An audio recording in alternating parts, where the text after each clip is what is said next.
As you know, I've been with this series since day one, and honestly, I've loved it.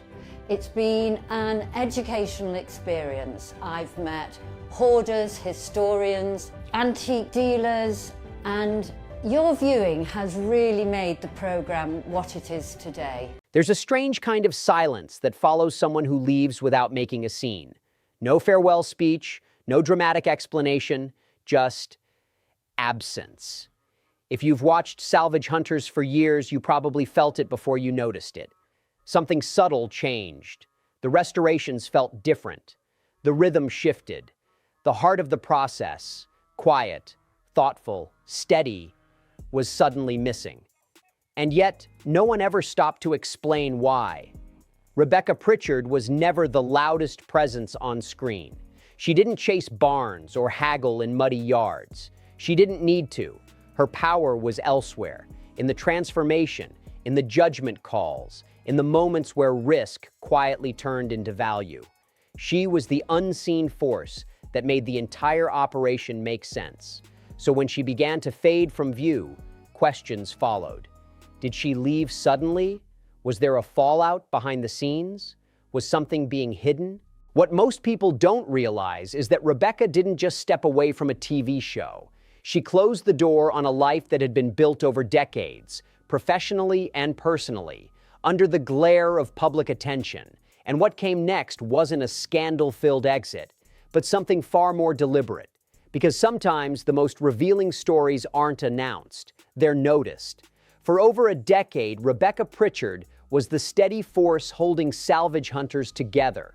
While viewers watched Drew Pritchard crisscross Britain in search of forgotten treasures, Rebecca was the one giving those discoveries meaning. She wasn't just restoring objects. She was restoring value, credibility, and purpose. Every dramatic before and after moment that made audiences lean closer to their screens passed through her hands first. When Salvage Hunters quietly launched in 2011, no one expected it to become one of Britain's most recognizable long-running antiques shows. The concept was simple but effective. Follow a decorative salvage dealer as he navigates dusty barns, abandoned workshops, cluttered fairs, and grand old houses, spotting value where others see decay. The excitement lived in the hunt, the negotiations, the risk. But what truly made the show work was what happened after the deal was done. That second half of the story belonged to Rebecca. Long before television entered her life, Rebecca Pritchard had already built a deep connection with restoration and design. Born on February 19, 1958, in the United Kingdom, she grew up in a supportive environment that encouraged curiosity and independence. She attended private schools, excelled academically, and developed an early fascination with history, craftsmanship, and how objects carry stories. She wasn't drawn to antiques for their price tags, but for their potential. The way worn surfaces could be revived, the way forgotten details could be made relevant again. That mindset became her signature. From the earliest seasons of Salvage Hunters, Rebecca emerged as the engine behind the show's success. Drew sourced the pieces, negotiated the deals, and took the risks. Rebecca assessed the damage, imagined the outcome, and decided whether a gamble could be turned into a win. She repaired broken frames, revived faded finishes, reimagined tired furniture, and knew exactly when to stop before restoration crossed into over-polishing. Their dynamic wasn't flashy. It didn't rely on forced drama or scripted tension. It felt real because it was real. Drew chased discovery. Rebecca created transformation. As the series aired on Quest and gained momentum, eventually running for nearly 2 decades, audiences began to recognize that balance. The thrill of the hunt meant nothing without the payoff. And the payoff lived in Rebecca's workshop. She gave emotional weight to every episode's ending, turning dusty risks into polished outcomes that justified the journey. Behind the scenes, the show itself was evolving. Salvage Hunters was officially announced in October 2011 after Discovery Network's International commissioned Cawflick Productions UK, the British arm of Cineflex, to produce a modern antiques format. What started as a straightforward treasure hunting program quickly became one of the channel's strongest returning series. By the time the show reached its fourth season and was renewed again, major changes were happening off-camera. Two executives closely tied to the series led a management buyout of Cineflex Productions UK, launching Curve Media and taking over production of Salvage Hunters. On screen, the format stayed familiar. Off-screen, ownership and management shifted. Through all of it, Rebecca remained constant. She was the bridge between discovery and profit, between optimism and reality. When Drew returned with a chipped mirror or battered cabinet, Rebecca was the one deciding whether it could be saved, reinvented, or quietly written off. Her judgment shaped the visual identity of the show, even if she rarely sought credit for it. But Salvage Hunters wasn't just a television project. It was an extension of a life Drew and Rebecca had already built together. Their partnership predated the cameras by years. They had built a business, raised children, and developed a shared language around antiques, restoration, and risk. The chemistry viewers saw wasn't rehearsed. It was the result of decades spent working side by side. That history is what made Rebecca's later absence feel so loud. When her screen time began to fade, there were no dramatic announcements, no emotional farewell episodes, no official explanation. It happened the same way Rebecca had always worked. Quietly, deliberately, on her own terms. Viewers noticed, not because something exploded, but because something essential was missing. The restorations felt different. The rhythm shifted. The grounding presence that balanced Drew's instinct-driven buying wasn't always there anymore. Fans began piecing together fragments. A divorce, fewer appearances, a woman who had helped define the show stepping away without comment. Rebecca had never chased attention. Her role was always about substance, not spectacle. So when she chose distance, she did it without drama. Her absence wasn't abrupt, it was gradual, and that made it harder to understand. For years, she had been the steady anchor behind Drew's travels, the calm voice that made risky purchases make sense. Without her, something intangible changed. Salvage Hunters continued, but longtime viewers felt the difference. Rebecca wasn't just part of the cast, she was part of the foundation. And when she finally stepped away, it didn't just mark the end of a television era, it marked the closing of a personal chapter that had been decades in the making. Because Rebecca Pritchard didn't simply leave a TV show, she closed the door on a life she had helped build, on a business she had helped grow, and on a partnership that once felt unbreakable. What came next would be far more private, far more personal, and far removed from the cameras that once followed every restoration. To understand that choice, you have to look beyond the workshop and into the marriage that existed behind it all. For years, the relationship between Drew and Rebecca Pritchard appeared solid, almost inseparable from the success of Salvage Hunters itself. They weren't just husband and wife, they were a system, a long-running collaboration built on trust, routine, and shared ambition. The kind of partnership that doesn't unravel overnight. On screen, they moved with an ease that felt earned. A quiet rhythm between two people who didn't need to explain themselves to each other. Off-screen, though, cracks had already begun to form. As the show grew into a household name, keeping private life private became harder. Fame doesn't arrive politely. It brings attention, opportunity, temptation, and scrutiny. And by 2017, everything shifted. Rebecca discovered that Drew had been unfaithful, not a single mistake, not a momentary lapse. Multiple women, multiple secrets. The kind of revelation that doesn't just hurt, it rewrites the story you thought you were living. What had once been background tension became unavoidable. The home changed, the business changed, conversations shifted, silences grew heavier.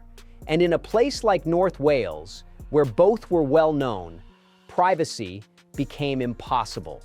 People didn't just watch the show, they watched the lives behind it.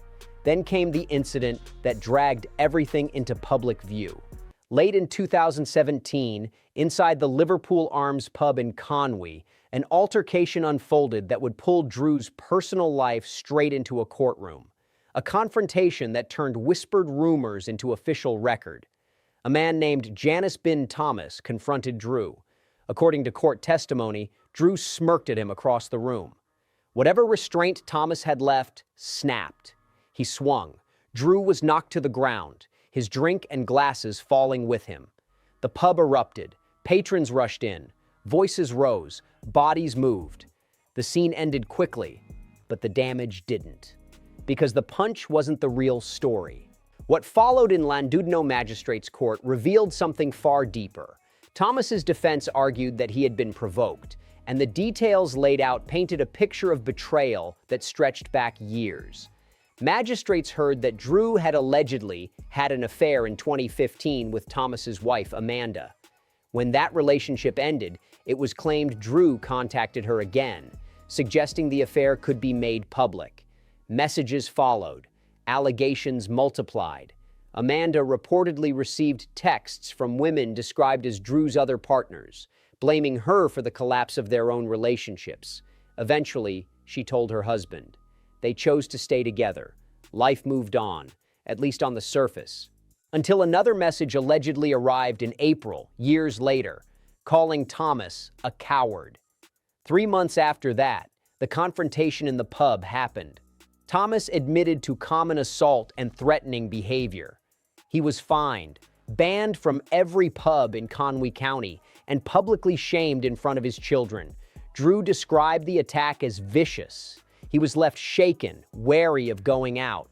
A restraining order was requested and denied.